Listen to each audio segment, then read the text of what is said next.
ये वाले जो प्रोडक्ट्स हैं, बहुत सारे लड़के आजकल बियर्ड पे भी लगाते हैं, कि कलर लगाते हैं अपने बियर्ड हेयर डाई करने के लिए, चेस्ट पे लगाते हैं लोग, बियर्ड पे लगाते हैं। डू यू थिंक ये प्रॉब्लमेटिक है? एक्चुअली अगर 3 इंग्रेडिएंट नहीं है, पैराफिनिलीन डायमीन नहीं है, हाइड्रोजन पेरोक्साइड नहीं है, और अमोनिया या अमोनो इथेनॉल अमोनिया का भाई बहन ये नहीं है, तो बहुत ज़्यादा डेंजरस नहीं है। ओके, तब बहुत ज़्यादा डेंजरस नहीं है।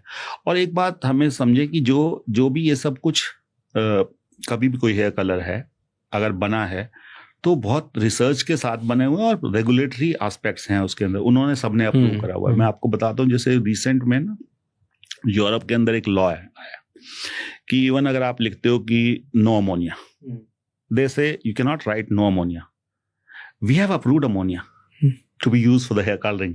When you write no ammonia, this means you are saying that we are fool, that we are allowing ammonia.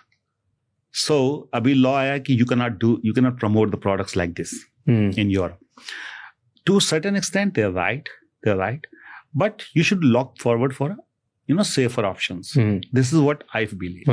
कि आपने अगर safer options देते चले जाओ, safest possible आज की डेट में जो कुछ है, अगर आपने वो कर दिया तो I think your job is done. हाँ, लोग अपने आप बंद कर देंगे। I think this is one way of doing it. But then you were talking about hair scalp के through, अगर लोग स्किन पे लगाते हैं हाइड्रोजन पेरोक्साइड, अमोनिया, हाँ, तो 4x ज्यादा टाइम्स ऑब्जर्व करता है स्किन में, तो फिर ये तो faster absorption. Absolutely, there is permanent studies, अभी मैं पढ़ रहा था आज के पॉडकास्ट के लिए, कि बहुत सारे जो लड़के हैं उनका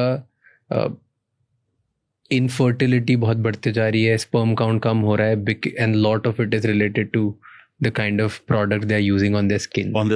One of them is ammonia based products या hydrogen peroxide based products. See, obviously बहुत सारी चीजें हैं, बहुत सारे ingredients हैं, but ये भी बहुत common था. One of the few of them. हाँ, तो आप अगर beard color करते हो, dye करते हो और ये ingredients है तो I think जो basic 3-4 ingredient है ना, वो तो avoid करना ही चाहिए।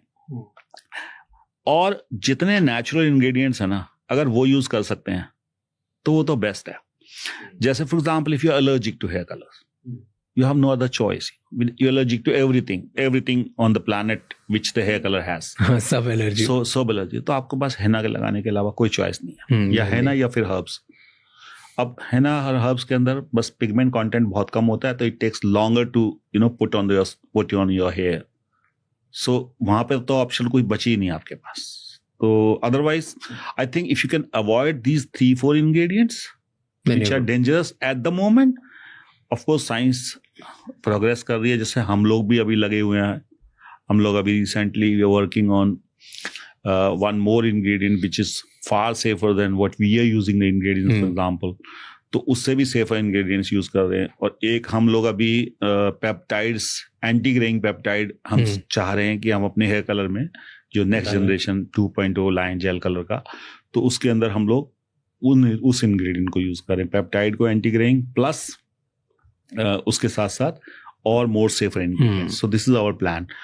और क्योंकि हेयर कलर एक ऐसा प्रोडक्ट है जो आप अपनी हेयर पे 30-35 मिनट लगाते हो, आप कोई भी प्रोडक्ट और नहीं लगाते हो, आप कॉन्टेक्ट टाइम ही नहीं है, शैम्पू लगाते हो 30 सेकेंड्स, कंडीशनर लगाया 1 मिनट 1.5 मिनट, हेयर ऑयल लगाते हो उसको ज्यादा देर लगाते हो, लेकिन हेयर ऑयल का बहुत कॉन्ट्राडिक्टरी चीजें हैं कि ऑयल है, जाएगा नहीं स्किन के अंदर, बाहर रहेगा, lots of controversies behind it. But mostly जितने प्रोडक्ट आप बालों पे लगाते हो ना, सेकंड्स और मिनटों के लिए लगाते हो, 1 आध मिनट 2 मिनट के लिए। हेयर कलर लगाते हो आप आधा पौना घंटा। सो वहां पर हम कुछ ऐसा डालें जो इतनी देर स्टे करेगा तो काम अच्छा कर सकता है। इसलिए हम लोग एंटी ग्रेइंग पेप्टाइड को सोच रहे हैं कि इनकॉर्पोरेट करेंगे अपने नेक्स्ट 2.0 के लिए।